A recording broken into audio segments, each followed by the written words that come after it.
এখানে আমাদের ওর একটা স্বপ্ন যে ও ডাক্তার হয়ে ওর নিজের বাড়িতে এসে প্রথম স্বাস্থ্যসেবা দিবে।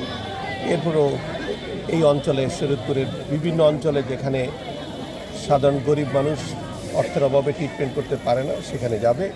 আমরা শুধু চিকিৎসার সাথে সাথে আমরা কিন্তু মেডিসিন সাপোর্টটা দিয়ে দিচ্ছি। আমরা মেডিসিনটা ফ্রি দিচ্ছি, ডাক্তারদের বিশেষজ্ঞদের নিয়ে চিকিৎসা করাচ্ছি এবং আমরা এটাকে কন্টিনিউ করব।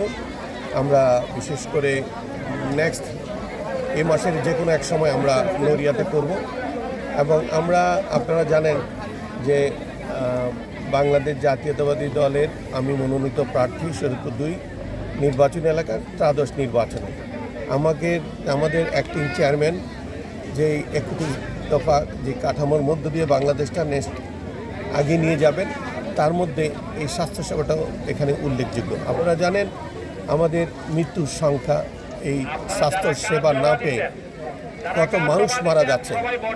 আমরা এই আমাদের টার্গেট যে আমরা এই স্বাস্থ্যসেবাটা মানুষের দোরগোড়ায় পৌঁছে দেব, এটা আমাদের একটা স্লোগান।